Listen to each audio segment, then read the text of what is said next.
Mwezi wa 10 the month of utakuwa October, mwezi wa ushindi. it will be a month Nimesema of Ufunuo victory. kwamba atakayevumilia mpaka mwisho ndio atakaye The one that okoka, will ndio atakaye stay to shinda. the end is the one Sema that kuwa will be mwaminifu, saved, victorious. utashinda.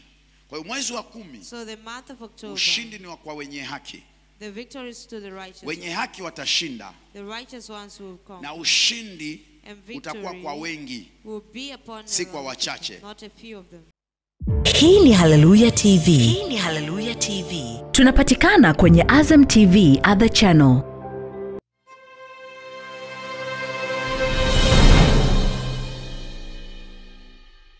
Nimekuwa kwenye maombi I've been in prayers takribani sasa majuma mawili for almost 2 weeks now ya maombi.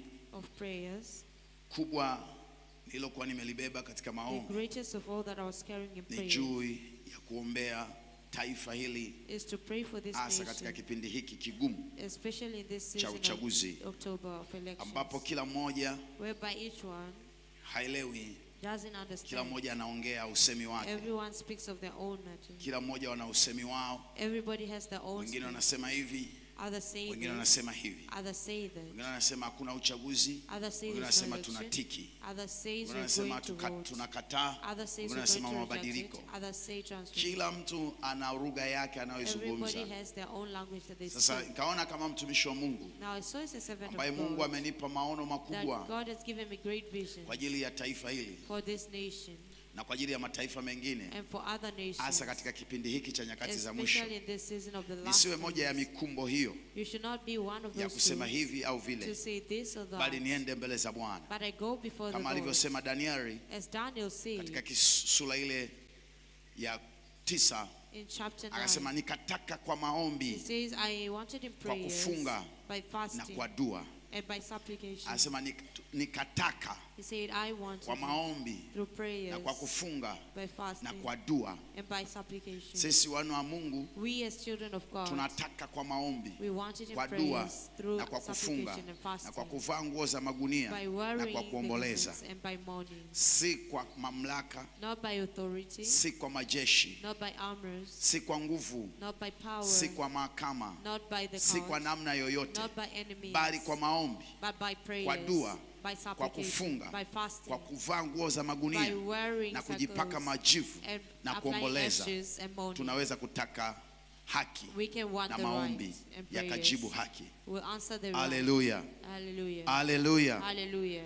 Hivyo nimekuwa katika maombi hayo. I've been in those prayers. Kila mmoja anaweza kuzungumza lililo la kwake, Each one can speak of their lakini own. nilijualo ni neno moja tu: What I know is a single Mungu word. anasikia. God hears. Yupo Mungu asikiaye There maombi. is God that hears prayers. Yupo Mungu mbinguni asikiaye There is God maombi. in heaven that hears prayers. Narudia tena, yupo I Mungu repeat, mbinguni asikiaye there is God maombi. in heaven that hears prayers. Kwa hiyo kwa mantiki hiyo In that manner, nimekuwa katika maombi ya kufunga, tena maombi ya been in kufunga prayers of kwa fasting. mfungo mgumu sana, with a hard fasting, mfungo wa bila kula chakula. without eating food. Mpaka leo tunavyoongea hivi, As I speak sijui today, ladha ya chakula cha I aina don't know the yoyote. taste of any food. Kile chakula unasema unatafuna, sijui Food that ladha. you say you chew up, I don't know Tangu the taste. mwezi wa 9 katikati ya wiki ya Since katikati ya mwezi wa 9 September, in the midst of mpaka leo, September till today. lakini kijua Mungu amesikia But I know God na hears, amejibu. and He has Lakini answered. niliposimama hapa As I stand siku ya here Ijumaa ya tarehe on 26, Friday on the 26th, Roho wa Mungu akaniambia the unatakiwa Spirit of God kurudi told kwenye me maombi we tena are supposed to go takriban back to majuma mengine prayers mawili for other 2 weeks ya bila kula wala kunywa. without eating or drinking. Sasa nikamwambia, Now I nikasema told him, and he said, Mungu yeye ndo anajua. God knows, Mungu ili kuokoa jamii ya watu, so as to save the community of kuokoa people, taifa, to save the nation, kuokoa nchi, to save the nation, kuokoa familia to save the family, au aina yoyote, or any type. Mungu asemagi na kundi. God doesn't speak to Mungu a group. anasema na mtu He mmoja, speaks to an na ndo individual, anampa and He assignment gives him an assignment ya kufanya. to do. Elia akasema, Elijah said, Mungu, God, manabii wote all the nimebaki prophets, peke yangu. I am left alone. Mungu akamwambia hapana, And God told him, no, wala hujabaki peke you yako, are not wako alone. wengi. There are a lot of Na them. kauli ile ikamuuzi Mungu. And that speech offended God. Mimi siwezi kusema ni mimi peke I yangu, cannot say I am alone, lakini nasimama katika ile but nafasi I stand in the ya kile ambacho position Mungu amenituma of what kwacho, God has sent me for, ili that kutaka kwa maombi, to want through kwa prayers, dua, kwa supplication, kufunga, by kwa fasting, kuvaa nguo za by magunia wearing the na garment kupaka clothes, majivu by na applying kuomboleza ashes and mourning juu ya kile ambacho Mungu amesema upon nami. what God has spoken to me. Haleluya. Hallelujah. Haleluya. Hallelujah. Taifa la Israeli katika The nchi nation ya of Misri, Israel in the Mungu land of alimtumia Egypt, Musa. God used Moses. wakati watu wametenda dhambi While people had na sinned kupotea and were lost katika mji wa Sodoma na in the city of Gomora, Sodom and Gomorrah, Mungu alimtumia Ibrahimu, God sent Abraham. na Ibrahimu akawaambia wale And malaika, Abraham told the kwenye ule angels, mji kuna ndugu yangu in Rutu, that city there is my relative, na that's kwa Ruth. njia ya Rutu And through akawatoa familia yake, he lakini took out Sodoma his ikaangamia. family.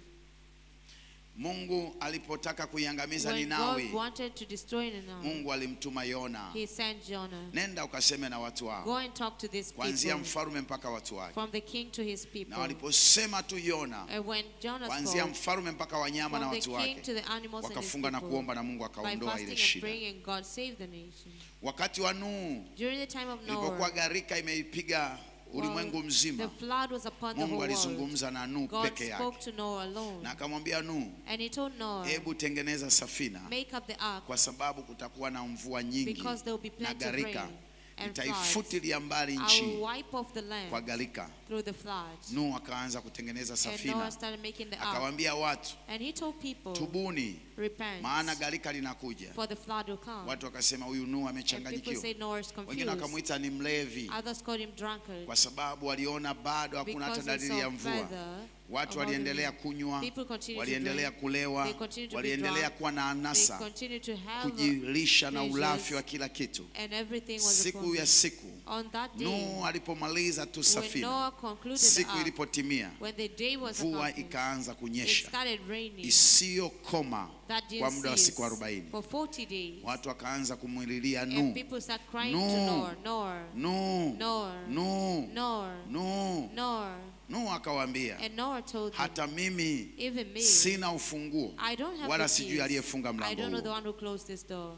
Kuna mambo ambayo There are things that Mungu anayaruhusu God yatokee allows them to ili happen, watu wamjue yeye. that people know him. Pale anaposema nao kwa sauti ya When he upole, speaks to you in a polite language, wasisikie. that they don't Mungu hear. anaruhusu God allows asila na anger ghadhabu and na wrath pengine kuliacha taifa and leave the kwa nation wakati. in some Biblia inasema time. nitawaacha kwa The Bible muda, says, I'll leave lakini you in nitawarudia time, kwa kitambo but I'll kidogo. come back in a short time. Kwa hiyo kuna wakati Mungu anaacha. There is a time the Lord Sawa, leaves mtoto wako umemkanya mara your nyingi, child that you have walked usifanye for a hivi, long time. usifanye Don't hivi. do this. Inafika hatua anasema hebu It nimwache reaches a point kwanza, to say, let me ulimwengu leave him, umfundishe. and the world will teach Baadaye him. anakamatwa, Later he's caught anapigwa, up and is anawekwa attacked, gerezani is put in au prison, anachomwa moto. or is burnt with fire. Baadaye Later, sio kama mzazi umpendi yule it's not mtoto, that the parent doesn't ila love the unamwacha child, kwa but kitambo you leave them kidogo, in a short time, ili that atakapokuwa amepata madhara, when they get the utakapomrudisha effects, tena then he comes hatarudia again. tena katika He makosa won't yale ya return jana. again to those strange Nami nataka things. niseme, I want to kuna say, wakati Mungu anaacha there's a taifa, time God leaves anaacha the nation, familia, He leaves the family, anatuacha wenye He haki leaves the kwa righteous kitambo ones kidogo, for a short time, ili that atakapozungumza tena when he speaks tusikie again, kwa uwepesi. we hear simply. Haleluya. Hallelujah. Kwa nini nimeitisha maombi? Why have I called Kwa out to ghafla ya prayer tarehe moja, suddenly on the 1st? mwezi wa 10 The month of October na siku 10, and the namba 10th day. 10 Number ni 10 namba ambayo inafanyaga maamuzi is the number that decides ya ushindi of victory au ya anguko, or fall ya down, uzima of au life ya mauti. or death. Ndio maana mifumo ya dunia, That's why the worldly systems, chaguzi nyingi duniani a lot of elections in the ziko kwenye world, majira hayo. they are in those seasons. Hakuna chaguzi zinazofanyika There are no mwezi wa 6 elections that kushuka are chini. done from June Nyingi downwards. zinaanzia hapo They kwenda all juu. start there and above. Mwezi wa 10 The month of una siri October, kubwa, it has a great secret. na taifa hili la And the Tanzania nation of Tanzania, tangu limeanza mambo ya since uchaguzi it started baada ya of election, ukoloni wa Mwalimu after the na kulitoa colonialism taifa of mikononi mwake, and it took the nation out of sina business. kumbukumbu kabisa I have kama no aliwahi kufanya memory uchaguzi that it tofauti na has mwezi wa ever done 10. an election aside October. Research yangu It is niliyoifanya na my takwimu research that I've zinaonyesha done, and statistics show kila uchaguzi that every election kwa taifa letu of our nation unafanyika mwezi wa 10. is done in October. Kwa nini iliwekwa mwezi wa 10? Why is it placed in October? Kimwili na kimamlaka mimi na wewe Physically and hatujui. in authority we don't Lakini know. kiroho But spiritually, mwezi wa 10 the month of au namba October 10 or number ndio 10, inaamua hatima it decides the destiny ya kuingia katika regime nyingine to enter into au another kukaa katika session regime ile or ile. to settle in the same session. Kuingia katika tawala na mamlaka To zingine get into other au kukaa katika authorities tawala and na ruling, mamlaka zile or zile. to stay in the same authorities and ruling. Kama watu walikuwa wanalalamikia If njaa people were complaining on au hunger kukosa haki or lacking the right au utawala mbaya, or the bad namba leadership, 10 ndio inaamua tuendelee number kukaa 10 katika decides hali ya for us to utawala ule stay ule, in the same aidha ni leadership, mbaya au with kukosa its haki au wa bad, mateso lacking the au wa rights of kutumikishwa kwa affliction, ukali or serving au rigidly, kubadili. or changing. Kwa namba 10 So number 10, imeanzia kwenye Biblia, it started from the kuanzia Bible, kitabu cha Mwanzo from the book of Genesis mpaka inamaliza kitabu cha Ufunuo. to the book of Revelations. Soma kitabu kile cha Mwanzo Read the book of sura ya Genesis, 8 chapter na 8, mstari wa 5. verse 5. Tunaona madhara yote yaliyotokea, We see all the effects that ghadhabu happened, yote, all the hasira wrath, yote ya all Mungu the anger of God, na mapigo yote ya and Mungu. all the attacks of Lakini God. ulipofika mwezi wa 10, But when it was in tena the siku ya 10th kwanza ya month, on the mwezi, first day of Biblia the month, inasema the Bible says pakaanza kukauka it started to ili dry watu up, watoke waanze that maisha people mapya. come out and start a new life. Mwezi wa 10 ndio unaamua maisha mapya The 10th ya month decides a new kwako life, your binafsi, life, your own familia life, yako your family, na kila kitu. and everything. Mwezi wa 10 The month of ndio October, unaamua a it new decides chapter, a new chapter, new beginning, mwanzo mpya, new blessings, baraka mpya, new shine, new kung'ara favor. upya na kibali kipya. Hallelujah. Hallelujah. Kwa nini? Kwa sababu ni mwanzo mpya. Why? Because it's a new beginning. Mwanzo mpya. A new beginning. Soma kitabu kile cha Mwanzo sura ya 8 mstari wa 5. Mwanzo sura ya 8 mstari wa 5. Ndiyo. Biblia inasema maji yakapunguka punguka. Maji yakapunguka punguka. Rudia tena. Maji yakapunguka Maji punguka. yakapunguka punguka. Hata mwezi wa 10. Hata mwezi wa 10. Mwezi huo wa 10. Mwezi huo wa 10. Siku ya kwanza ya mwezi. Siku ya kwanza ya mwezi. Vilele vya milima. Vilele vya milima vikaonekana. Amen. Muona? Biblia inasema maji yakapunguka the punguka. waters decrease. Hata mwezi wa 10. Even to the 10th Huo month. mwezi wa 10 The 10th siku month, ile ya kwanza on kama the first leo. day, like today. Oh my God. Glory to Jesus. Glory to Jesus. Watu walikuwa wamekaa kwenye People were gharika. settled in the flood. Watu walikuwa wamekaa kwenye People were mateso. settled in affliction. Jamii nzima The imefyekwa na whole wanyama na kila society was kitu. taken Kila of kitu the animals kimekufa. and everything was dead. Lakini Biblia inaposema But when inasema the Bible says, ulipofika mwezi wa When 10, it was the 10th month, siku ya kwanza ya on the first mwezi, day of the month, Biblia inasema vilele the vya Bible milima says the tops of the mountain vikaonekana. were seen.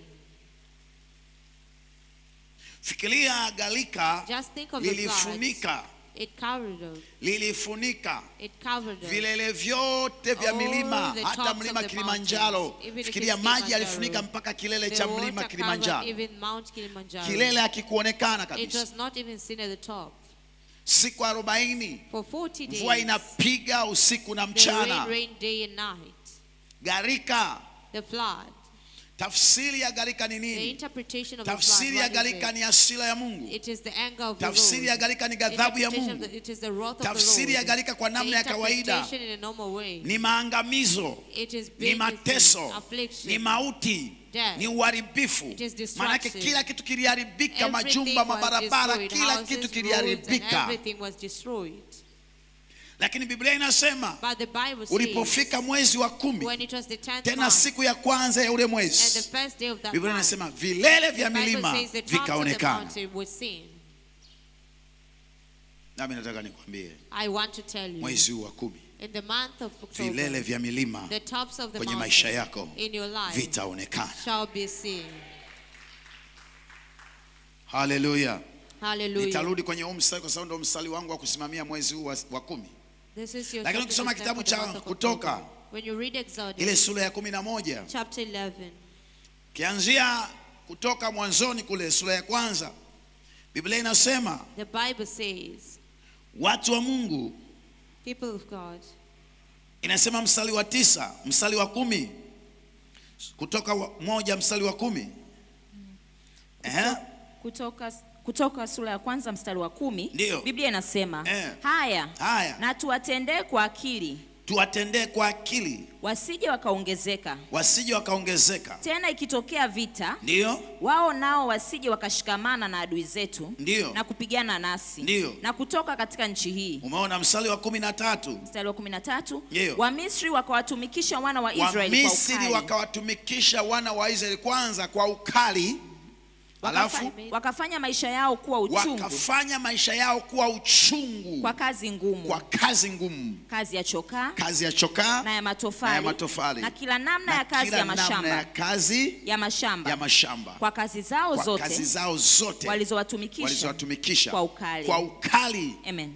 Biblia inazungumza kwenye kitabu cha Kutoka, wana wa Israeli, taifa teule, taifa lilokuwa na haki, taifa lilokuwa na mapenzi na Mungu. Biblia inasema wakaambiana watu wa mataifa waliokaa katika nchi ya Misri. Biblia inasema wakasema watu hawa na tuwatende kwa akili, wasije wakaongezeka wakawa wengi kuliko sisi, na wakatuondoa katika nchi hii. Kuondolewa katika nchi hiyo maana yake ni kuondolewa kwenye mamlaka, kuondolewa kwenye utawala, kuondolewa kwenye sheria, kuondolewa kwenye kila kitu. Tusije tukaondolewa katika nchi, kuondolewa kwenye utawala, kwenye mamlaka, kwenye chochote, kuondolewa. To be removed. Tusije tukaondolewa katika nchi hii. Let us not be removed from this nation. Sio kama kuna mtu unanielewa? I don't know if somebody understands. Tusije tukaondolewa katika nchi hii. Let us not be removed from this nation. Hakuna mtu yeyote anayekubali kuondolewa kwenye nchi. There's no one that accepts to be taken out of the land. Kwa jinsi yoyote ile. In any manner. Lakini Biblia inasema moja, Kutoka 1:10. Wanasema tuwatende kwa akili, tusije tukaondolewa. Mstari wa 13, manake matukio ya 1:10 yamemalizika. Manake leo 1:10 leo matukio yamemalizika na akili imetendeka. Mstari wa 13 ni matokeo ya 1:10. Akasema wakawatumikisha kwa ukali, wakayafanya maisha yao kwa uchungu. Mwezi wa 10 unaamua kwenye ulimwengu wa Mungu na ulimwengu wa giza. Aidha baada ya mwezi wa 10 uishi maisha ya uchungu au maisha ya utamu ya furaha. Kuna mtu unanielewa? Does somebody understand? Kuna mtu unanielewa? Does somebody understand me? Lakini Biblia inasema But the Bible says Mungu akatumia mwezi huo wa 10 God used that same na namba ile ya 10 and the same 10th number kuyabadili matokeo to change their ambayo wa Misri walishayatengeneza kwa ajili ya wana wa Israeli. Mungu akatumia, hakutumia namba 1, hakutumia namba 2, hakutumia namba 3, hakutumia namba 4, hakutumia namba 5, hakutumia namba 6, hakutumia namba 7, wala namba 8, wala namba 9, bali alitumia namba 10 kusema kuanzia ketie katika kiti cha utawala cha ufalme na mrithi wake nitawaangusha, aliye wa kijagazi au wa mnyama. Na wana wa Israeli mwezi wa 10 wakatoka katika utumwa wa kutumikishwa kwa ghadhabu na hasira na maisha yao kuwa uchungu. Kitabu cha Kutoka sura ya 11. Exodus chapter 11. Mstari ule wa kwanza. From verse 1. Kutoka sura ya 11 mstari wa kwanza. Biblia inasema, ndio, Bwana akamwambia Musa, ndio, liko pigo moja bado, ndio, nitakaloleta juu ya Farao na juu ya Misri. Ndio. Baadaye atawapa ninyi ruhusa mtoke huko. Atawapa ninyi ruhusa watoke. Naye hapo atakapowapa ruhusa, ndio, atawafukuza mtoke huku kabisa kabisa. Atawafukuza mtoke kabisa kabisa. Manake total deliverance. Unaposikia neno kabisa kabisa, manake no, there is no way you can come back to the slave. Unaweza kurudi kwenye utumwa. Hakuna jinsi yoyote, there is no way, ya namna ya kuwa grabbed, of how to be grabbed, kurudi kwenye utumwa. To Anasema go back into slavery. mtatoka kabisa. It says you Kabisa. come out totally. Total deliverance. Total Deliverance. release. Mtatoka kabisa. You Kabisa. come out totally. Sura 11 mstari wa 4 Biblia inasema Musa akasema Bwana asema hivi, Ndio. kama usiku wa manane mimi nitatoka nipite kati ya Misri. Ndio. Na wazaliwa wa kwanza wote katika nchi ya Misri watakufa. Ndio. Tangu yule mzaliwa wa kwanza wa Farao Ndio. aketie katika kiti chake cha enzi. Aketie katika kiti chake cha enzi, maana yake kiti cha kifalme, kiti cha urais. Kuanzia mrithi from the inheritor wa ufalme, mrithi wa urais, aliye mtoto wa rais. Na wakati huo tunaposikia mambo ya kiti cha enzi cha ufalme, maana yake ufalme huwa uchaguliwi. Ufalme ulikuwa unarithishwa. Maana yake mrithi, mfalme anapokufa hakuna namna yoyote mnaenda kupiga kula kuchagua mfalme. Mfalme anapokufa kuna mrithi anakuwa ameandaliwa kutawala. Mungu anakuambia kuanzia aketie katika kiti cha enzi cha ufalme, maana yake cha kurithi madaraka, mtoto wa rais au mtoto wa mfalme. Anasema nitapita usiku wa manane. Kwa nini Mungu anatumia usiku wa manane? Hiyo ni siri nyingine nitakuja kukwambia. Lakini sehemu zote ambazo Mungu alifanya ukombozi, hakufanya kwenye nuru, hakufanya mchana, hakufanya hivi muonekanoni au nuruni. Sehemu zote ambazo Mungu alifanya ukombozi, alifanya usiku wa manane au asubuhi na mapema. Na alipokuwa yakitokea mapambazuko, tayari Mungu alikuwa amemaliza kazi. Hata mzaliwa wa kwanza wa huyo kijakazi, ndio, aliye pale nyuma ya jiwe la kusagia, ndio, na wazaliwa wa kwanza wote wa wanyama, ndipo kutakuwa na kilio kikuu, ndio, katika nchi yote ya Misri, ambacho mfano wake haujakuwa bado. Mfano wake haujakuwa bado majira yoyote, wala hutakuwako, wala hapata kuwapo mfano wake tena kabisa. Tena manake hiyo ndio itakuwa mwisho. Anasema nikifanya hilo tukio, kutakuwa na kilio katika nchi yote ya Misri. Hapajawahi kutokea aina hiyo ya kilio. Hakuna mfano huo. Wala baada ya hicho kilio hapatokee kilio cha namna hiyo. Biblia inasema, Mungu anamwambia Musa kwamba nitaachilia kilio juu ya nchi yote ya Misri ambacho hakijawahi kutokea. Mfano wa hicho kilio haijawahi tokea. Na baada ya hicho kilio hapatokee kilio cha namna hiyo kamwe. Kama kuna mtu unanielewa. I don't know if somebody understands me. Sijui kama una mtu unanielewa. I don't know if somebody. Na hayo yote Mungu anayasema katika nafasi ya pigo la ngapi? La 10. In the 10th plague. Hebu kwa kuokoa muda tu nikimbie kitabu cha Ufunuo sura ya 3. Revelation chapter 3. Kitabu cha Ufunuo sura ya 3. Nataka tu nikuonyeshe ni maana ninaweza kwenda, nimeanza Mwanzo, Kutoka, ninaweza kwenda, kila kitabu kina sehemu hiyo. Ufunuo wa Yohana sura ya 2 mstari wa 10, Biblia inasema, usiogope mambo yatakayokupata. Tazama, huyo ibilisi atawatupa baadhi yenu gerezani, ili mjaribiwe. Cha miaka hii ya miaka ya uchaguzi, watu wengi wanatupwa huko gerezani, tupwa gerezani ili mjaribiwe, sio ili muangamie. Anasema tazama, he says, behold, usiogope, kuwa mwaminifu. Be faithful. Kuto kuogopa kwako ndio kutaamua hatima ya kuanzia sasa kwenda mbele. Kuto kuogopa kwako ndio kutakusaidia wewe kutoka hapa kubadilisha kizazi chako. Kuto kuogopa kwako ndio kutakupa kula mema au kuendelea kula mabaya. Mungu anamwambia Nabii Yohana akiwa kwenye kisiwa cha Patmo, baada ya kuwa ametakwa kuuawa akufa, ametumbukizwa kwenye pipa la rami lililochemka, akawa hajaharibika. Wakaamua kumtupa kwenye kisiwa cha Patmo akiwa hamna chakula, hamna chochote, ili afie kule. Akaanza kula nzige Akiwa kwenye kisiwa cha Patmo, malaika wa Bwana na maono ya Mungu yakafunguka juu ya kumuonyesha siku za mwisho.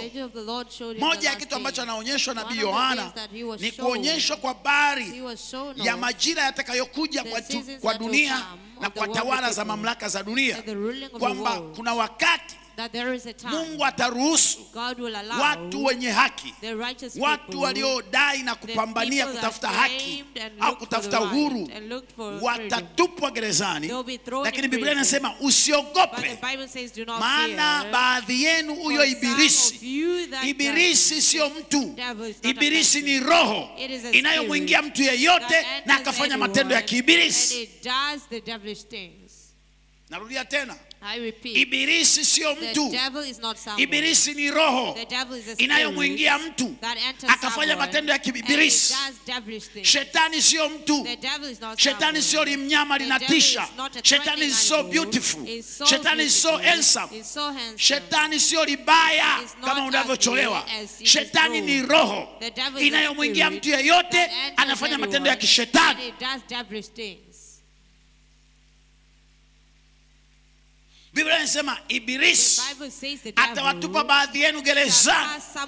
Msiogope, kuweni waaminifu. Lakini atoa suluhisho kwenye namba 10. Soma. Usiogope mambo yatakayokupata. Tazama, huyo ibilisi atawatupa baadhi yenu gerezani ili mjaribiwe. Nanyi mtakuwa na dhiki siku 10. Siku 10. Uwe mwaminifu hata kufa. Nami nitakupa taji ya uzima. Uwe mwaminifu hata kufa. Kama uko tayari kupambana hata kufa bila kupoteza uaminifu wako wa kudai kile unachokiamini kwenye maisha yako, hata useme uhai wangu bora uende, lakini lazima nipate kile ninachokiamini na kukidai, nataka nikwambie Mungu atakuwa pamoja na wewe na hautakufa. Utavishwa taji ya uzima. Nimekufungulia kwa haraka Mwanzo, kuanzia Mwanzo mpaka Ufunuo. Mungu anatoa majibu, anatoa hatima, anatoa suluhisho, anatoa mwanzo mpya, anatoa new chapter, new season, new beginning kwenye namba 10. Kwenye namba 10. Namba 10. Namba 10. Namba 10. Number 10. Nami nataka nikwambie nirudi kwenye Mwanzo sura ya 8 mstari wa 5. Mwanzo sura ya 8 mstari wa 5, Biblia inasema maji yakapunguka punguka. Maji yakapunguka punguka. Hata mwezi wa 10. Hata mwezi wa 10. Mwezi huo wa 10. Mwezi huo wa 10. Siku ya kwanza ya mwezi. Siku ya kwanza ya mwezi. Vilele vya milima vikaonekana. Maji yakapunguka punguka. And the water decreased. Mwezi wa 10. Hata mwezi wa 10, siku ile ya kwanza, vilele vya milima vikaonekana.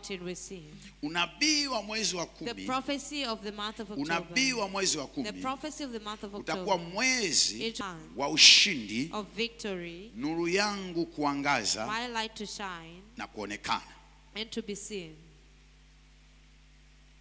Unabii wa mwezi wa 10 utakuwa mwezi wa ushindi wangu, nuru yangu kuangaza na kuonekana. Mwezi wa 10 utakuwa mwezi wa ushindi.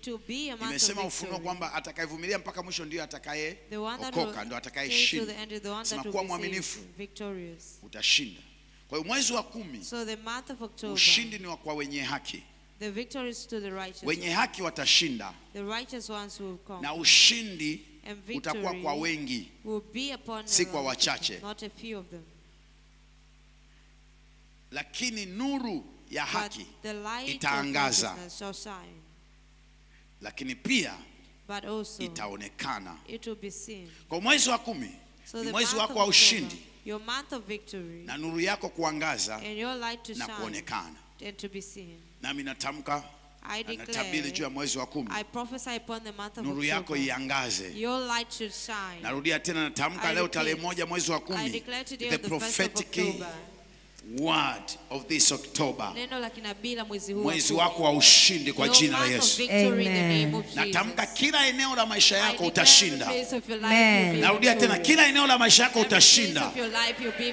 Kila eneo la maisha yako utashinda. Natamka mwezi wa 10, kila eneo la maisha yako utashinda. Kama kuna watu walitoa sadaka, walifanya mambo mabaya kwa ajili ya mwezi, kwa ajili ya maisha yako kuharibika, kila sadaka yoyote iliyotolewa mwezi wa 10 haitafanikiwa kwa jina la Yesu Kristo. Iwe unanisikiliza kwa njia ya YouTube, unanisikiliza kwa njia ya television, unanisikiliza kwa njia ya social media, unanisikiliza kwa njia ya Zoom, nataka nikwambie mwezi wa 10 kila waliokushinda utawashinda. Narudia tena, kila waliokushinda utawashinda. Kila aliyekuwa ameficha nuru yako na kusababisha giza kwenye maisha yako, nataka nikwambie hawataficha nuru yako. Wewe ni nuru sawa na mji uliojengwa juu ya vilima. Amen. Narudia tena, wewe ni nuru sawa na mji uliojengwa juu ya vilima. Amen. Mji uliojengwa juu ya vilima hauwezi kustirika, bali utaonekana. Na nataka nikwambie nuru yako inaenda kuonekana. Amen. Nuru yako inaenda kuonekana. Nuru ya haki inaenda kuangaza. Nuru ya haki inaenda kuangaza. Nuru ya haki inaenda kuangaza. Nuru ya haki inaenda kuangaza. Mwezi wa 10, mwezi wa 10, chochote walichokuwa wamekificha kitafichuka. Nasema siri zozote za uovu zilizofanyika gizani zitatoka nje, zitafichuka. Nasema zitatoka nje, zitafichuka. Zitatoka nje, zitafichuka. Narudia tena, I repeat, mwezi wa 10, the month of October, nuru ya haki the light of itakuangazia. shall shine upon you. Nuru ya haki itakuangazia. Shall shine upon you. Kila vita yoyote itakayoinuka au uliokuwa nayo mwezi wa 10 unaishinda hiyo vita. Nasema unashinda vita ya kiuchumi, unashinda vita ya kielimu, unashinda vita ya kimaendeleo, vita ya kiuchumi, vita ya promotion, vita ya kuinuka kihuduma. Kila ulikokuwa umekwama unakuamuka kwa jina la Yesu. Hallelujah. Narudia tena, I repeat, kila vita every war yoyote kwenye maisha yako, iwe ni vita ya kifamilia, vita ya kijamii, vita ya uzao, vita ya kumiliki mali, vita unayoshindana nayo na watesi wako na adui zako, mwezi wa 10, kila vita iliyoinuka juu yako, wewe ni mshindi kwayo. Nasema wewe ni mshindi kwa hiyo vita. Wewe ni mshindi kwa hiyo vita. Yeyote aliyekupokonya, yeyote aliyekupora, aliyekupora haki yako, aliyekupora miliki yako, aliyekupora mwangaza wako, aliyekupora nuru yako akaachilia giza, ninatangaza kwa jina la Yesu Kristo aliye hai, ninatangaza kwa jina la Yesu Kristo aliye hai, uwe mshindi, uwe mshindi, uwe mshindi, uwe mshindi. Kila mamlaka na falme za giza zilizokutangazia mauti, usiogope. Kuwa mwaminifu, hautakufa, utavishwa taji ya uzima.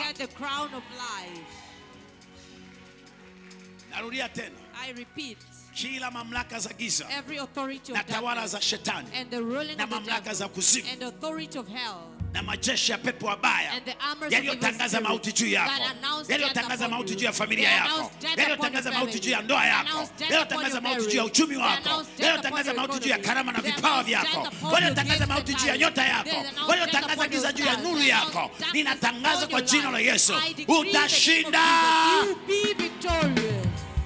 Utashinda. Tutashinda. We will be victorious.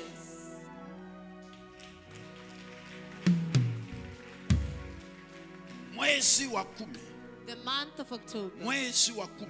The month of October. Mwezi wa 10. The month of October. Ni mwezi wa kushinda. Is a month of zaidi ya kushinda. And more than victorious. Narudia tena, mwezi wa 10 The month of ni mwezi wa kushinda. It's a month to zaidi ya kushinda. Be more ni mwezi wa nuru zetu kuangaza. It's a month of our light to ni shine. mwezi wa kuonekana. It's a month to be seen. Walificha vipawa. They hid the gifts. Walificha kitu chako. They hid your things. I want to tell you it will rise suddenly.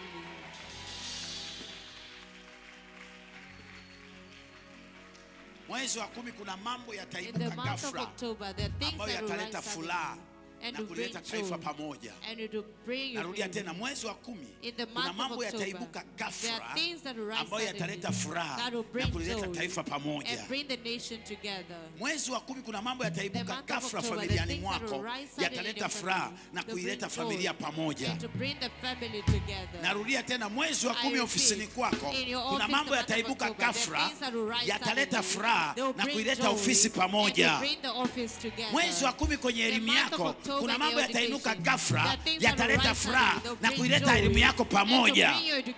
Mwezi wa 10 kwenye uzao wa tumbo la mama yako na uzao wa viuno vya baba yako kuna mambo yataibuka ghafla yataleta furaha na kuwaleta ndugu pamoja. Nasema mwezi wa 10 uwe nuru kwako. Mwezi wa 10 uwe nuru kwako. Mwezi wa 10 uwe nuru kwako. Mwezi wa 10 uwe nuru kwako. Mwezi wa 10 uwe ushindi kwako. Mwezi wa 10 uangaze kwako. Mwezi wa 10 uonekane wewe uliyefichwa.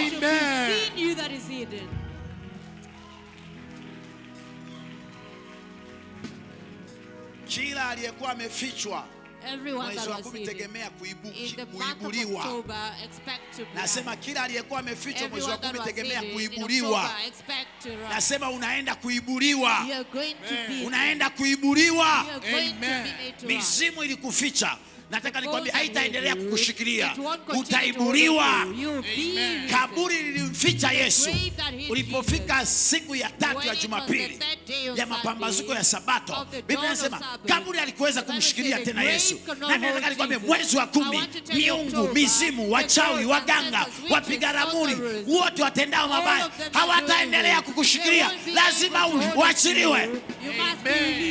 Lazima uachiliwe. Lazima uachiliwe.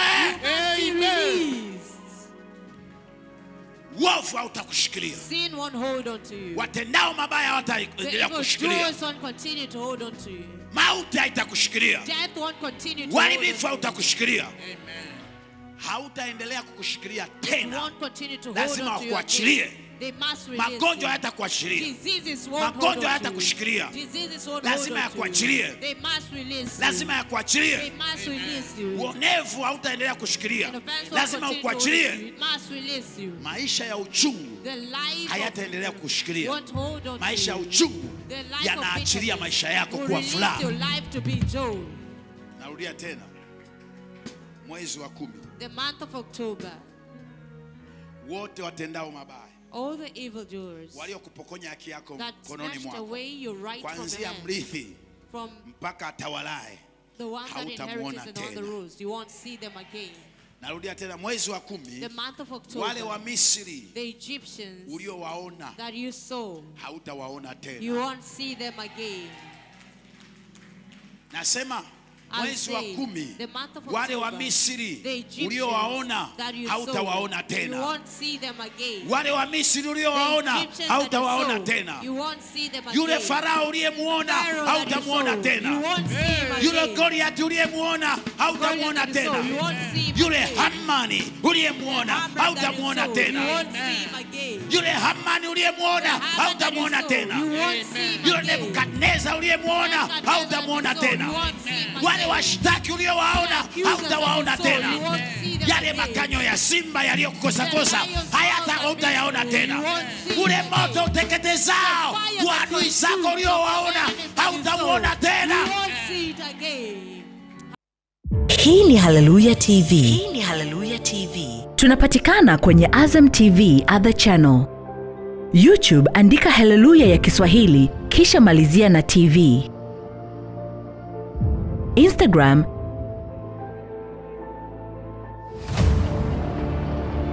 TikTok, kusoma. Kuna watu walikuwa na akili wanakuwa wa kwanza darasani lakini hawafika chuo kikuu. Facebook na X kote kwa jina moja la Prophet Rolinga. Watu sahihi wa mwilini wanavutwa na nguvu sahihi ya rohoni.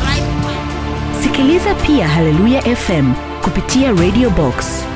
Utabarikiwa. Kuna nguvu ndani ambayo